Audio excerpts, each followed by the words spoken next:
Hey everybody, episode 30 of the Weekly Word. Wow, what a journey it's been, a long 30 weeks, and I appreciate the feedback that y'all have given through this journey. I'm going to jump right in with episode 30. The word is team. What do I mean by team? Well, I mean a whole lot by team, but how did I come to pick team for the Weekly Word? Well, today is run streak day 241, and just before I was stepping off to go run, Opso Joe hit me up with a text, and he's like, hey, is today 241 on your run streak? And I was like, yeah. He goes, we know some people call it 2 for 1, and it hit me. He recommended that I dedicate that run to two very special people. But I'm going to come back to that in just a second. Let's examine the word team.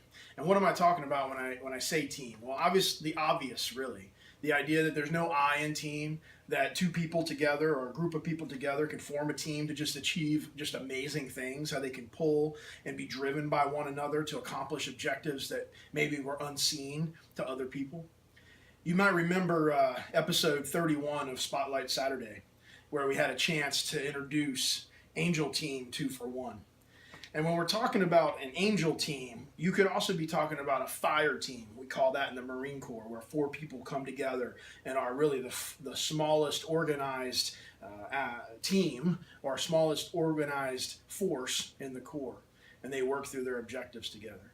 Angel team is what we call, in the Ainsley's Angels world, that team of rider and runner working together as athletes to accomplish their objective. Of course, you can have more than 2 people on an angel team, but generally the more famous or the original angel team was the pioneers in running inclusion, of course, Team Hoyt.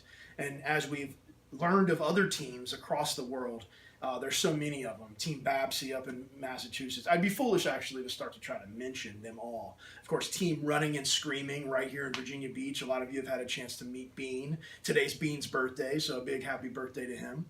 We've had Team Bella. Of course, she's in Virginia Beach. Good. I'm just going to stop at trying to name them all because there's so many.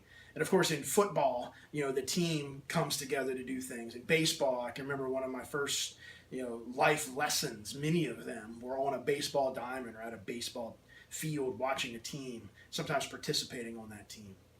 So I mentioned Team 2 for 1 a moment ago, and for those of you that don't recall episode 31 of Spotlight Saturday, Melissa and Vicky are absolutely, they just define team. And how they got their name essentially is Vicky. She suffered a stroke essentially, leaving her hemiplegic, which means that she can really only use the right side of her body. So she sits in her wheelchair and uses her right leg and her right arm and those 2 big wheels to essentially pull Team 2 for 1 up the hills. Meanwhile, Melissa is behind her, legally blind, and is able to use her 2 legs.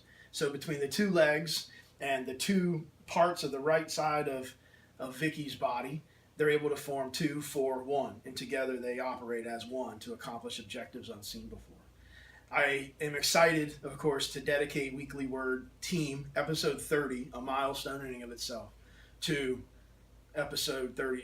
To Team 2 for 1, because how just awesome are they, and how much do they define the idea of team? So anyway, I encourage you to join a team, be a part of a team, encourage a team. And if you see a team, encourage a team, because it's just an amazing opportunity to watch things unfold that maybe were previously unforeseen. As we go off and conclude this particular episode, I just wanted to take a moment, I guess, to thank everyone for their love and their prayers and their support over the past 6 months. Of course, this is being filmed on Monday night, and tomorrow is a Tuesday. And Tuesdays are a little bit different around here as a result of a Tuesday 6 months ago. So tomorrow is the 23rd of August. 6 months ago was February 23rd. It was a fateful Tuesday. And here we are 6 months later, working together as teams, as a team, to grieve and to cope and to encourage and have love and compassion for one another. So I thank you all for that. And I hope you enjoyed the Weekly Word. Have a great week.